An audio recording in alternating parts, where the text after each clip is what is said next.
ওকে, so HTML এর file path এই বিষয়টা কি? ফাইল পাথ এটা হচ্ছে পুরোটাই থিওরিটিক্যাল একটা জিনিস। যেমন ধরেন আমরা যখন ইমেজ ট্যাগ, এটা হচ্ছে প্রথমে বুঝাইছিলাম যে ফাইল যে পাথ সিস্টেমটা সেটা কিভাবে করি আমরা। ধরেন সরি, এই যে এটা হচ্ছে আমাদের ফার্স্ট প্রজেক্ট ছিল, রাইট? সো এটাকে নিয়ে আসলাম, নিয়ে এসে এখানে অ্যাড করব। তো এখানে একটা ইমেজ আছে না? আচ্ছা, এই ইমেজটা কি রুট ফোল্ডারে আছে? এই ইমেজটা কোথায় আছে? এই ইমেজটা যদি আমি অ্যাড করতে যাই তাহলে আমাকে কি করতে হবে? সোর্সে গিয়ে আগে আমাকে ইমেজ ফোল্ডার লিখতে হবে, তারপর আমাকে ইমেজটা দিতে হবে, রাইট? তার মানে কি রুট কোনটা? রুট হচ্ছে আমি যখনই ঢুকবো তখন ইন্ডেক্সের ভিতরে যা থাকবে তাই রুট, মানে ফোল্ডারে ঢোকার সাথে যা আছে সেটাই কি রুট। এই যে আমি ফোল্ডারে ঢুকলাম, যা পাবো সেটা হচ্ছে রুটের ভিতরে আছে। তো রুটের ভিতরে কি আছে? ফোল্ডার আছে। তো এটা হচ্ছে ফাইল পাথ সিস্টেম। তো ফোল্ডার কিভাবে অ্যাড করতে হয়? তো আপনি মনে করেন রুট, এটা রুটে আছে, ডাইরেক্ট ইমেজের ফাইলের নাম দিতে হবে, বাট কোন রুটের ভিতরে ফোল্ডার ইমেজেস, ইমেজেসের ভিতরে কি আছে? ইমেজ ডট জেপিজি আছে। এখন তার ভিতরে যদি আরেকটা ফোল্ডার থাকতো তাহলে কি হতো? সেই ফোল্ডারটার নাম, তারপরে ফরওয়ার্ড স্ল্যাশ, তারপর ওই ফাইলটার নাম, এটাই না ফাইল পাথ? এবং আমরা তো এটা করছি, রাইট? আমরা জানি। আচ্ছা, প্রজেক্ট করার সময় হয়তো বা আমরা আরও অনেক কিছু শিখবো ফাইল পাথ সম্পর্কে। এইচটিএমএল হেড সম্পর্কে আমরা এখন একটু আলোচনা করি। সো হেডের ভিতর আসলে মূলত যে জিনিসগুলো থাকে সেটা হচ্ছে টাইটেল, স্টাইল, মেটা, লিঙ্ক। টাইটেল, স্টাইল, মেটা, লিঙ্ক, আরেকটা থাকে স্ক্রিপ্ট। স্ক্রিপ্ট লাগে না, বেস দেই আমরা, যাই দিই। তো টাইটেলে কি থাকে আমরা জানি। টাইটেলে হচ্ছে এই পেজটার টাইটেল থাকে। স্টাইলে থাকবে যদি আমরা ইনলাইন স্টাইল করি সেটা। লিঙ্ক কোনগুলা? আমরা স্টাইল শিট, জাভাস্ক্রিপ্টে লিঙ্ক করি, সেখানে লিঙ্ক থাকে। মেটা মোস্ট ইম্পর্টেন্ট। দেখেন এখানে আমরা কিছু মেটার নাম লিখতেছি। মেটা চার্টসেট UTF-8, এটা বিস্তারিত আলোচনা মেবি এখানে করছে। কই কই কই, এই যে মেটা যদি আমরা ক্লিক করি তাহলে এখানে বুঝতে পারবো। হ্যাঁ, এই যে দেখেন ডেফিনেশনগুলো দেখেন। সো এই যে এই মেটাগুলা প্রত্যেকটাই আপনার কাজ করে এসইও হিসেবে। মেটাতে এসইও কাজ করে।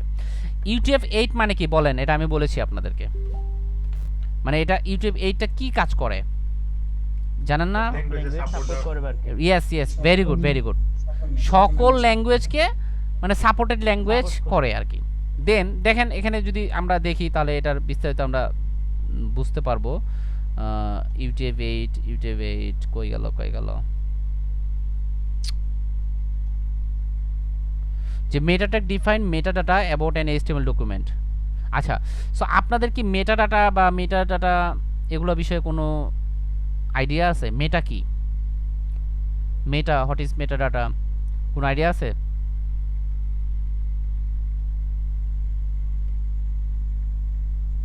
বলেন বলেন, যে যা পারেন বলেন, ভুল বলেন তাও বলেন। না, তেমন তো আইডিয়া নাই। আচ্ছা আচ্ছা, আমরা যখন ফেসবুকে একটা ছবি ছাড়ি তখন ওই ছবিটা, মানে ধরেন আমি আপনার আইডি হ্যাক করলাম বা একটা আননোন আইডি দিয়ে আপনার একটা ছবি ছাড়া হলো, মার্ডার, ধরেন স্ক্যান্ডেল বলি, ধরেন আমরা সবাই এখানে আছি, সবাই মেবি প্রাপ্তবয়স্ক, সে বলতেছি, ধরেন একটা স্ক্যান্ডেলের ছবি ছাড়া হলো। এখন সাইবার ক্রাইম টিম ওই ব্যক্তিটাকে ধরতে চাচ্ছে, তাহলে কিভাবে ধরবে? আপনারা জানেন এটা? আপনারা কি? লোকেশন ট্রেস করে না, লোকেশন, আইপি ট্রেস করে। আমি যদি এখানে প্রিমিয়াম VPN ইউজ করি তাহলে সিআইডির বাপাও আমরা ধরতে পারবে না। যদি প্রিমিয়াম VPN ইউজ করি সে আমাকে ধরবে, পেড VPN যেগুলো, সে আমাকে ধরবে হচ্ছে মেটা ডাটা দিয়ে। দেখেন ইমেজ মেটা ডাটা, হ্যাঁ, ইমেজ মেটা ডাটা লিখে যদি আপনি গুগলে সার্চ করেন তাহলে দেখবেন ইমেজ মেটা ডাটা ভিউয়ার পাবেন একটা। সো আমি আপনাকে একটা জিনিস দেখাচ্ছি। এই ধরেন এই ইমেজের আমি মেটা ডাটা বের করব। সো আমি এখানে গেলাম, ডেস্কটপে গেলাম, এইটা নিয়ে আসলাম, ইমেজ কিন্তু আমার এখানে চলে আসছে।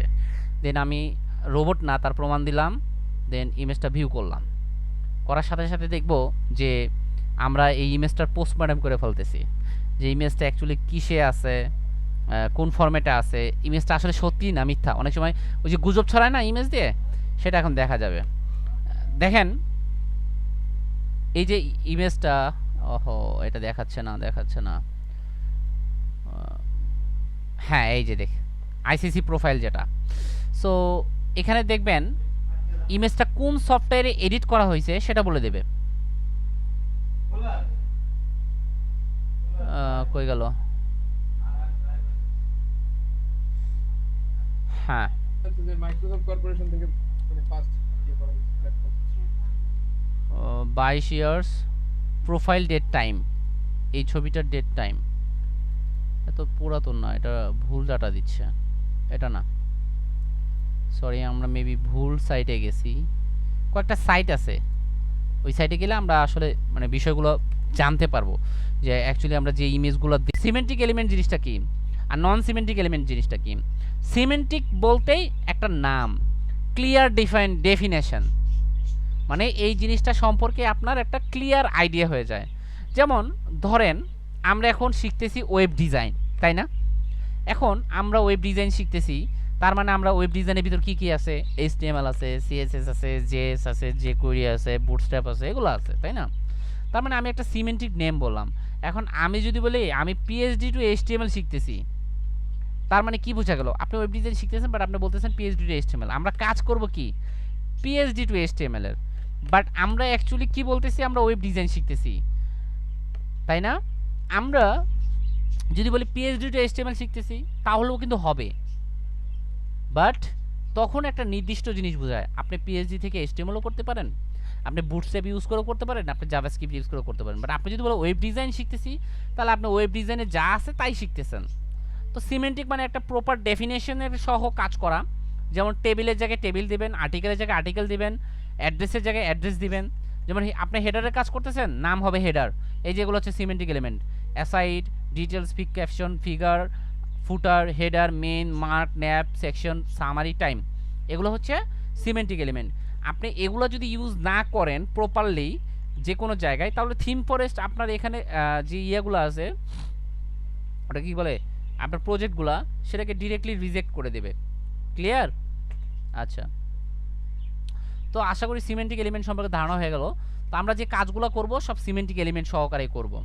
সো এখানে আর কিচ্ছু লাগবে না, আর কিচ্ছু লাগবে না, এগুলো লাগবে না আমাদের। এন্টিটিস জিনিসটা দেখেন, এন্টিটিস জিনিসটা কি? এন্টিটিস মানে হচ্ছে কোড, যে কোডগুলো লিখলে আপনি হয়তো বা একটা রেজাল্ট পাবেন। যেমন এই যে এন্টিটি নেম, এটা যদি দেন তাহলে আপনি নন ব্রেকিং স্পেস পাবেন, মানে স্পেস, এটা হচ্ছে, এটার মানে হচ্ছে স্পেস, এটা মানে হচ্ছে লেস দেন, এটা মানে হচ্ছে গ্রেটার দেন, এটা মানে হচ্ছে অ্যান্ড সাইন, এটা কপিরাইট সাইন দেখেন, এই যে কপি অ্যান্ড কপি।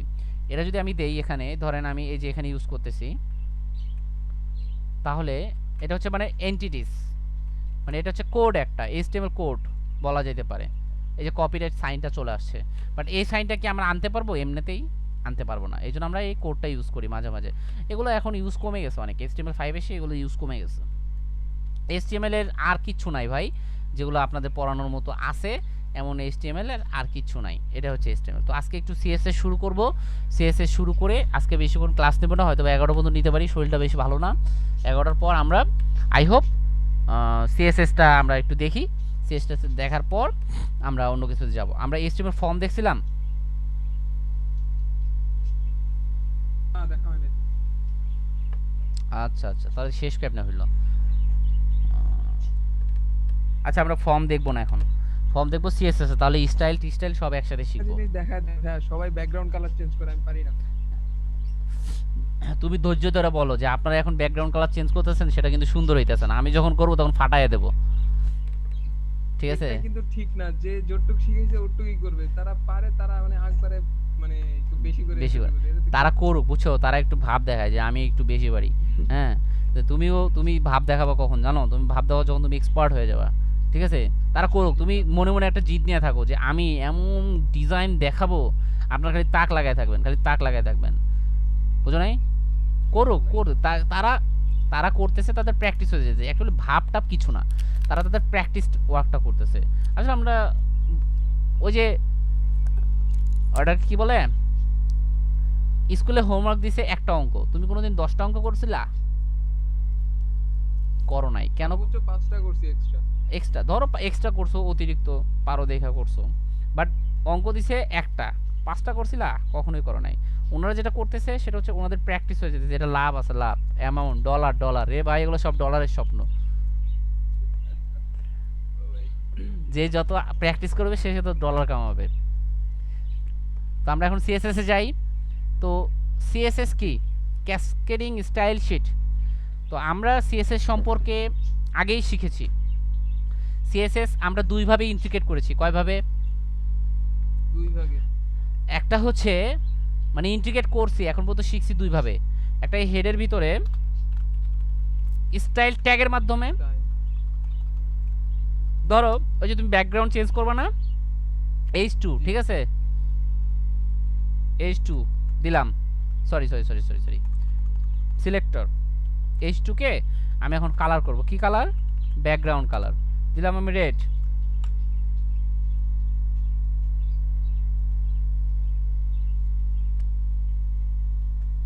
হইছে? জি হইছে। হইছে। তো এটা একটা উপায় যেভাবে আমরা সিএসএস করতে পারি। এটার নাম হচ্ছে ইন্টারনাল সিএসএস। কি সিএসএস?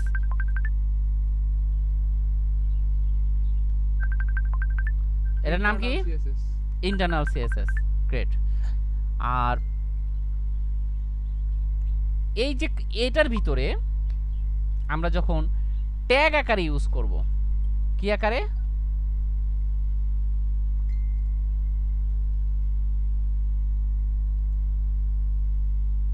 ট্যাগ আকারে ইউজ করব। ধরেন আমি এটাকে বাদ দিয়ে H2 তে স্টাইল, এটা কিন্তু এখন অ্যাট্রিবিউট হিসেবে ইউজ হচ্ছে, ব্যাকগ্রাউন্ড কালার রেড, তাও কিন্তু চেঞ্জ হচ্ছে। হইছে? সেম। তার মানে বোঝা গেল এটা আমার অ্যাট্রিবিউটও হইতেছে আবার টোটাল ব্যাকগ্রাউন্ড কালার যখন আমরা অ্যাট্রিবিউট হিসেবে ইউজ করব তখন সেটা ইনলাইন সিএসএস, ট্যাগের ইনলাইন। মানে ট্যাগের ভিতরে। যখন আমরা হেডের ভিতরে করব তখন ইন্টারনাল সিএসএস। আরেকটা উপায় আছে, হেডের ভিতরে আমরা লিংক আকারে এক্সটার্নালি করব। যেমন তখন এখানে একটা ফোল্ডার লিখতে হবে, যে ফোল্ডারটার নাম হবে সিএসএস, এবং এর ভিতরে একটা কোড লিখতে হবে, মানে কোড বলে ফাইল, ফাইলটা হচ্ছে style.css, মানে সিএসএস ফাইলের এক্সটেনশন কি? Dot style.css CSS dot CSS, এক্সটেনশনের নাম ডট সিএসএস। তো লিখলাম স্টাইল ডট সিএসএস। দেন আমি এক্সটার্নাল যে সিএসএসটা করব সেটা এখানে লিংক করব। লিংক ট্যাগের ভিতরে এই যে এইচআরএফ মানে হাইপার লিংকের ভিতরে আমি লিংক করে দেব সিএসএস ফাইলে স্টাইল ডট সিএসএস, এইটা। ঠিক আছে? বোঝা গেছে? জি জি জি। এখন আমি এই যে সিএসএস ফাইলে এই স্টাইলের ভিতর কিছু আছে নাই, এখন আমি এর ভিতরে যা কোড লিখবো সেটা এটার সাথে লিংক হয়ে যাবে। যেমন ধরো আমি H2 কে কালার করব, কালার মানে H2 চেহারার কালার রেড বানাবো। সেভ দিলাম, রিফ্রেশ করলাম, H2 চেহারা কালার রেড হয় নাই, মানে একটু ভুল হয়েছে আমাদের। কোথায়? এই যে এখানে কোড লিখতে ভুল হয়েছে। রেড হয়েছে? জি হইছে। আচ্ছা, তো বুঝা গেছে। তো সিএসএস কয়ভাবে ইন্টিগ্রেশন করতে পারি? 3 ভাবে। কিভাবে? এই 3 ভাবে। সরি 3 ভাবে। একটা হচ্ছে ইন্টারনাল সিএসএস যেটা হেডের ভিতর লেখি, একটা হচ্ছে ইনলাইন সিএসএস যেটা ট্যাগের ভিতর অ্যাট্রিবিউট আকারে লিখি, আর একটা হচ্ছে একটা link দিতে হবে। এক্সটার্নাল সিএসএস যেটা লিংক করে দেই হেডের সাথে। তো আমরা কোনটা করব বা কোনটা ভালো? এক্সটার্নালটাই সবচেয়ে ভালো। ঠিক আছে?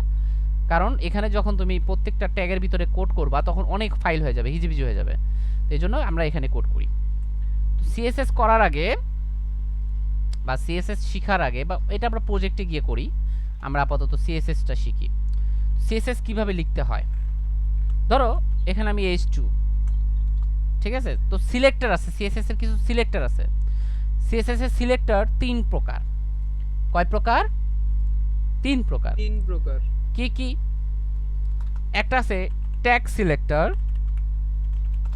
একটা আছে ক্লাস সিলেক্টর, একটা আছে আইডি সিলেক্টর। এখন আমাকে একজন বলেন আইডি সিলেক্টর কি? না মানে আমরা আইডি কে যদি কল করি, আইডি কে সিলেক্ট করে যদি স্টাইল করি তাহলে সেটা আইডি সিলেক্টর। যেমন এই h2 এর ভিতরে আমি লিখলাম this is example of CSS. এখন এর ভিতরে আমি আইডি দিলাম, নাম দিলাম সিএসএস, ক্লাস দিলাম, নাম দিলাম সিএসএস, ঠিক আছে। তারপরে আমি সিএসএস প্র্যাকটিস, ওকে গেল। তো এখন আমি যদি এখানে আইডি সিলেক্ট করি, ধরেন আমি আইডি কি সিএসএস সিলেক্ট করতেছি, কাকে সিলেক্ট করলাম?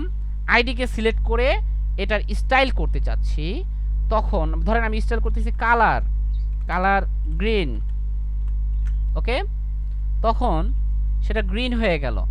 তার মানে আমি আইডিকে সিলেক্ট করে যখন স্টাইল করব তখন তাকে আইডি সিলেক্টর বলবো। কি সিলেক্টর বলবো? ID selector. আর যখন আমি ক্লাসকে ধরবো তখন ডট ইউজ করব এবং তখন সেটা কি হয়ে যাবে? Class selector. তখন সেটা কি হয়ে যাবে? Class selector. আর যখন আমি ট্যাগকে ধরবো, ট্যাগ কোনটা? h2, ট্যাগ কোনটা? h2, তখন সেটা কি selector? Tag selector. I hope selector সম্পর্কে তোমাদের বা আপনাদের ধারণাগুলো ক্লিয়ার হয়ে গেছে। সিনট্যাক্স, সিনট্যাক্স কি? প্রথমে সিনট্যাক্স হচ্ছে প্রথমে সিলেক্টর লিখতে হবে, স্টাইল করার সিনট্যাক্স হচ্ছে first of all selector, selector, তারপর সেকেন্ড ব্র্যাকেট স্টার্ট এন্ডিং, তারপর এখানে দিতে হবে প্রপার্টিজ, তারপর এটা এই চিহ্ন, তারপর ভ্যালু, ঠিক আছে, ভ্যালু, ভ্যালু দেওয়ার পর এই যে সেমিকলন দেওয়ার পর আপনার জিনিসগুলো শেষ হয়ে যাবে। মনে করেন একটা মানে সিনট্যাক্স, বেসিক সিনট্যাক্স ধরেন, মানে প্রপার্টিজ ধরেন, প্রপার্টিজ, প্রপার্টিজ, ঠিক আছে। তাহলে আমরা সিনট্যাক্স কি? Selector, second bracket starting closing, then properties, then colon, value, semicolon, value, semicolon, semicolon দিয়ে কোড শেষ করতে হবে। ক্লিয়ার? তার মানে প্রপার্টিজ কি, ভ্যালু কি? ধরেন আমি এই যে h2 এই ট্যাগের কালার,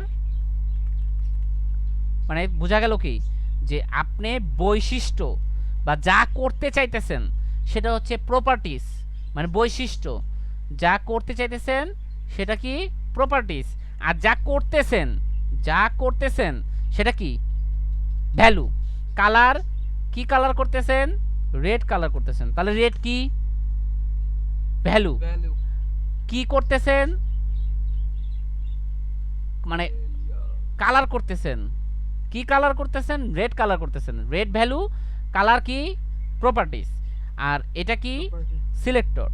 তো এটা হচ্ছে বেসিক সিনট্যাক্স। আই হোপ আপনাদের এই সিনট্যাক্স সম্পর্কে ধারণা হয়ে গেছে। যেমন h1 সিলেক্টর, এটা হচ্ছে ডিক্লারেশন কিভাবে করে সেটা এখানে বলে দিছে। তো এখন আমরা কিছু বেসিক সিলেক্টর দেখি। সিলেক্টর জিনিসগুলো কি কি? সিলেক্টর তিন প্রকার, সেটা আমি বলে দিলাম অলরেডি। দেন কিভাবে অ্যাপ্লাই করি এটা আমরা তিনভাবে, এক্সটার্নাল, ইন্টারনাল, ইনলাইন, সেটা আমি বলে দিছি। সিএসএস কমেন্ট, সিএসএস কমেন্ট কিভাবে লেখে? Very simple. আমরা এইচটিএমএল কমেন্ট দেখছি, সিএসএস এর কমেন্ট দেখব। তো সিএসএস এর কমেন্টিংটা করে হচ্ছে এইভাবে যে ফরওয়ার্ড স্ল্যাশ তারপর স্টার, ঠিক আছে, তারপর আবার স্টার তারপর ফরওয়ার্ড স্ল্যাশ, এই যে এইখানে commenting, hi this is commenting. বুঝতে পারছেন কমেন্টিং কিভাবে লেখে? প্রথমে কি? ফরওয়ার্ড স্ল্যাশ স্টার, দুইটা স্টার, তারপর আবার ফরওয়ার্ড স্ল্যাশ, এই দুইটা স্টারের মাঝখান থেকে কমেন্টিং এর কোড লিখতে হয়। বোঝা গেছে? সিএসএস কমেন্টিং শেষ। এবার সিএসএস কালার, সিএসএস এর কালারের ওই যে ভ্যালুগুলো যেটা বললাম সেগুলো আমরা জানি, হেক্সা, আরজিবি, এগুলো তো আমাদের জানা আছে, তাই না? এগুলো তো এইচটিএমএল এ দেখাই। হ্যাঁ, কালারিং। এবার আমরা আসবো সিএসএস এর ব্যাকগ্রাউন্ড প্রপার্টিজ নিয়ে। সিএসএস এর কি প্রপার্টিজ নিয়ে? Background properties. এবং মোস্ট ইম্পর্টেন্ট প্রপার্টিস আপনারা এই জিনিসটা মনে রাখবেন। তো ব্যাকগ্রাউন্ড প্রপার্টিস আছে টোটাল 5টা। একটা হচ্ছে ব্যাকগ্রাউন্ড কালার, একটা হচ্ছে ব্যাকগ্রাউন্ড ইমেজ, একটা হচ্ছে ব্যাকগ্রাউন্ড রিপিট, একটা হচ্ছে ব্যাকগ্রাউন্ড অ্যাটাচমেন্ট, একটা হচ্ছে ব্যাকগ্রাউন্ড পজিশন। ব্যাকগ্রাউন্ড ইমেজ দিলে তার সাথে আবার এক্সটার্নাল কিছু প্রপার্টিস অ্যাড করতে হয়, ঠিক আছে? তো ধরেন আমি এখানে ব্যাকগ্রাউন্ড কালার দিয়ে শুরু করতেছি। সো আমি এই যে H2 কে ব্যাকগ্রাউন্ড কালার করতে চাচ্ছি, H2 কে আমি ব্যাকগ্রাউন্ড কালার করতে চাইলে তাহলে কি বলবো? Background colour red. তখন কি হয়ে যাবে? লাল কালার হয়ে যেতেছে। দেখেন ব্যাকগ্রাউন্ড কালার রেড হয়ে গেল।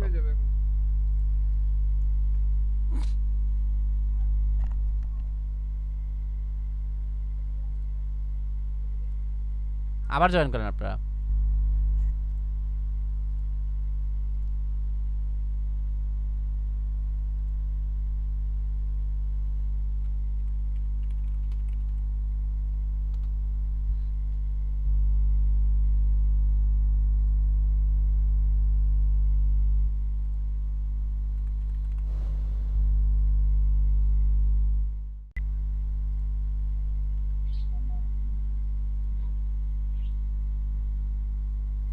ব্যাকগ্রাউন্ড কালার সম্পর্কে আমরা একটা আইডিয়া নিলাম, হ্যাঁ?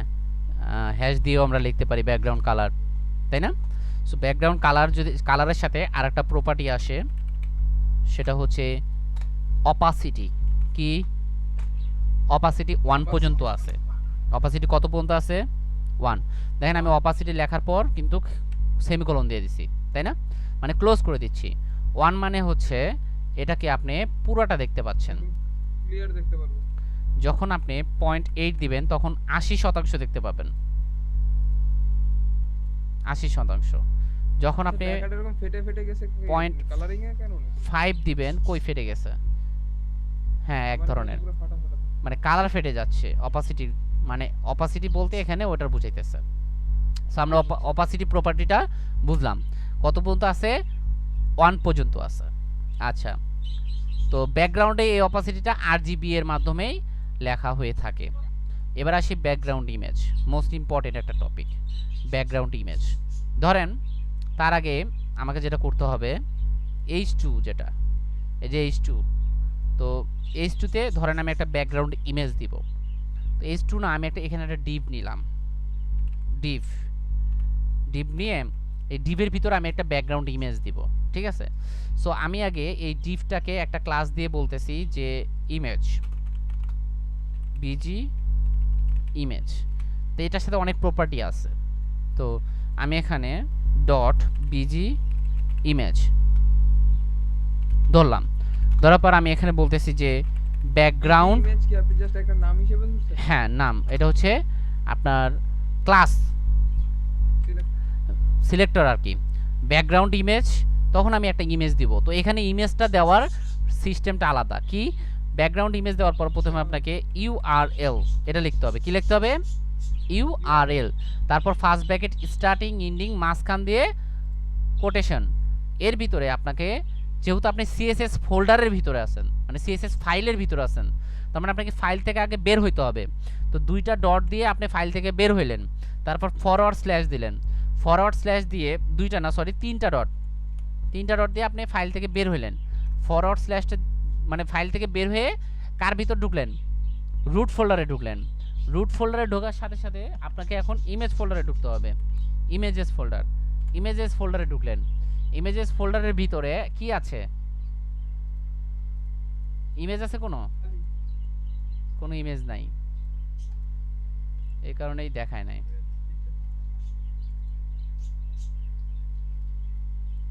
তখন বের করে ফেলছেন এটার কারণে। ইমেজেস, এরপরে আপনি ইমেজেসের ভিতরে ইমেজ দিবেন। কি ইমেজ দেব আমরা?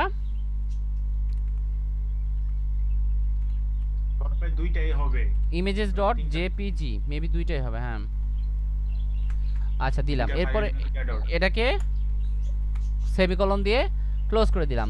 বাট দেখবো যে আমাদের এটা শো করতেছে না। ব্যাকগ্রাউন্ড ইমেজ কই? তার মানে কি প্রপার্টির ভুল? না, প্রপার্টি ভুল না, আমাদের এখানে তো কিছু কন্টেন্ট নাই। কন্টেন্ট আছে না, আচ্ছা চলেন আরেকটা প্রপার্টির সাথে পরিচিত হই, হাইট এবং উইডথ। তো হাইট, কথা অনেকটা কাইটে কাইটে আসতেছে। আপনার নেটে সমস্যা। সো হাইট এবং উইথ, সো হাইট এবং উইথে আসি। হাইট ধরেন 500 পিক্সেল, এর মানে কি? এর মানে হচ্ছে এই কন্টেন্টটার হাইট হবে 500 পিক্সেল, অর্থাৎ 500 পিক্সেলের বেশি হবে না, তাই না? তার মানে আমি যদি 500 পিক্সেল দেই তাহলে আমার এটা যত বড় হোক না কেন 500 পিক্সেলে থাকবে, এটাই তো কথা। এখন আমি যদি বলি এখানে মিনিমাম হাইট, তাহলে কি হবে? যে সর্বনিম্ন হাইট 500 পিক্সেল হবে, তারপর যা বাড়া বাড়বে, যা বাড়া বাড়বে। বুঝা গেছে বিষয়টা? মানে মিনিমাম হাইট 500 পিক্সেল, মানে এর কম হাইট থাকবে না, এর কম হাইট থাকবে না। এটা বোঝানোর জন্য আমি এই ব্যাকগ্রাউন্ড প্রপার্টিটা ক্লোজ করে দিয়ে আমি যদি এখানে বলি ব্যাকগ্রাউন্ড কালার রেড, তাহলে আপনারা বুঝতে পারবেন যে, আর এখানে যদি বলি আমি 200, তাহলে কি বোঝাচ্ছে? যে এইটা 200-র বেশি যাবে না, মানে মিনিমাম 200-র নিচে আসবে না আর কি, ব্যাকগ্রাউন্ডটা কালার 200-র নিচে আসবে না। বাট আমি যদি এখানে বলি যে হাইট 200, তাহলে এটা 200 হাইট হবে, এর উপরে যাবে না। হ্যাঁ, মানে এটা মিনিমাম থাকলো না। আমি যদি এখানে বলি মিনিমাম হাইট, তাহলে কি হলো? এটার রেঞ্জ থাকলো সর্বনিম্ন, এর কম হবে না। যদি ম্যাক্স বলি সর্বোচ্চ, এর বেশি হবে না। সো আমরা ব্যাকগ্রাউন্ড কালার অফ করে এটাকে অন করে দিলাম, অন করে দিয়ে মিনিমাম হাইট দিলাম 200 দিলাম না, আমরা এখানে 500 ইউজ করি। আর একটা বিষয় এখানে আছে, যখন আমরা ব্যাকগ্রাউন্ড ইমেজটা দিচ্ছি, দেখেন ইমেজটা ছোট এবং এই সাইডে কি আসছে? ইমেজটার আরেকটা অংশ চলে আসতেছে, দেখছেন? ইমেজটা শেষে আরেকটা অংশ আসছে, এটা বলা হয় ইমেজ রিপিটেশন। কি? Image repetition. যখন ব্যাকগ্রাউন্ড ইমেজ দিবেন এর সাথে আরেকটা প্রপার্টি আছে যে ব্যাকগ্রাউন্ড রিপিট। কি আছে? Background repeat. Background repeat meaning মানে কি? এই যে ব্যাকগ্রাউন্ড ইমেজটা, এটা রিপিট হবে কিনা। যদি বলি রিপিট, তাহলে রিপিট হবে। আর যদি বলি নো রিপিট, কোনো রিপিট হবে না, তাহলে সেটা কি হবে না? আর নতুন কোনো ইমেজ আসবে না। দেখেন ইমেজ আসে না, এদিকে খালি হয়ে গেছে। বুঝতে পারছেন? আচ্ছা, এবার আর একটা প্রপার্টি আসে, সেটা হচ্ছে ব্যাকগ্রাউন্ড পজিশন। কি? Background position. তো ব্যাকগ্রাউন্ড পজিশন যদি আমি বলি রাইট, তাহলে কোথায় যায় দেখেন? রাইটে। আচ্ছা, আমি যদি বলি লেফট, লেফটে। আমি যদি বলি সেন্টার,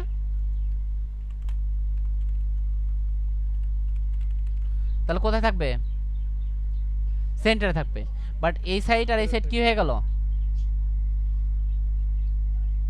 এই সাইড আর এই সাইড কি হয়ে গেল? ফাঁকা। সো এটাকে আমি সাইজ দিয়ে কভার করি। তো আরেকটা প্রপার্টি আছে ব্যাকগ্রাউন্ড সাইজ। অনেক কটা প্রপার্টি আছে, যেমন ব্যাকগ্রাউন্ড সাইজ কভার, মানে হচ্ছে পুরোটা অংশ জুড়ে আসবে, কভার হয়ে গেছে, কিন্তু দেখছেন পুরোটা কভার হয়ে গেছে। আমি যদি বলি অটো, তাহলে ওর ইচ্ছা মতো নেবে, দেখছেন আগের মতোই, মানে সাইজ অনুযায়ী নেবে। সো আমরা কি করি? কভার করে দিলাম। তো এইগুলোই হচ্ছে ব্যাকগ্রাউন্ড প্রপার্টি। এগুলো হচ্ছে কি সিএসএস এর ব্যাকগ্রাউন্ড প্রপার্টি। বোঝা গেছে? কি কি আছে? ব্যাকগ্রাউন্ড অ্যাটাচমেন্ট আছে। অ্যাটাচমেন্ট বিষয়টা কি দেখেন, ধরেন আমি এই ব্যাকগ্রাউন্ড অ্যাটাচমেন্টটা কি করি দেখেন। ব্যাকগ্রাউন্ড অ্যাটাচমেন্ট যদি আমি ফিক্সড করে দেই, তাহলে ওখান থেকে লড়বে না। আমি যত নিচে আসবো ও লড়বে না, ও ফিক্স থাকবে। দেখেন ও কিন্তু ফিক্স, ও কিন্তু ফিক্স। যদি আমরা রিফ্রেশ করি, ও ফিক্স, দেখছেন ও কিন্তু ফিক্সড। বুঝতে পারছেন ও ফিক্স কিনা বোঝা যায়? স্ক্রল ডাউন করলে স্ক্রল ডাউন করলে স্ক্রল হবে না। ধরেন আমরা এখানে লিখি পি লরেম 1000। এবার দেখেন ফিক্স মানে কি? ও কিন্তু ওর জায়গায় আছে, মানে ইমেজ জায়গা মতো আছে, বাট ওর উপর দিয়ে যাচ্ছে লেখাগুলা। দেখছেন বিষয়টা? বুঝতেছেন বিষয়টা? আর যদি ফিক্স না থাকতো, ব্যাকগ্রাউন্ড যদি ফিক্স না থাকতো, আর কি কি আছে ব্যাকগ্রাউন্ড ফিক্স না থাকলে? ব্যাকগ্রাউন্ড অ্যাটাচমেন্ট হচ্ছে, এটাকে বলা হয় স্ক্রল। তো ডিফল্ট ভাবে কি থাকে, ডিফল্ট ভাবে স্ক্রল থাকে, স্ক্রল করলে তাহলে ও এটার সাথে সাথে স্ক্রল হচ্ছে। এবার দুইটা পার্থক্য বুঝছেন? জি বুঝতে পারছি। এটা আমাদের ব্যাকগ্রাউন্ড অ্যাটাচমেন্টে চলে গেল। তো এটা হচ্ছে সিএসএস ব্যাকগ্রাউন্ডের কাহিনী। এবার আসি বর্ডার, মার্জিন, প্যাডিং মানে বক্স মডেল, এটা আমরা পরবর্তী ক্লাসে শিখব। আজকে এই পর্যন্তই। এই পর্যন্ত আপনারা একটু ভালো মতো দেখবেন, সিএসএস এর হোম থেকে সিএসএস ব্যাকগ্রাউন্ড পর্যন্ত আপনারা প্র্যাকটিস করবেন সব কিছু। পারবেন না? ইনশাআল্লাহ। ইনশাআল্লাহ। আজকে ভিডিওটা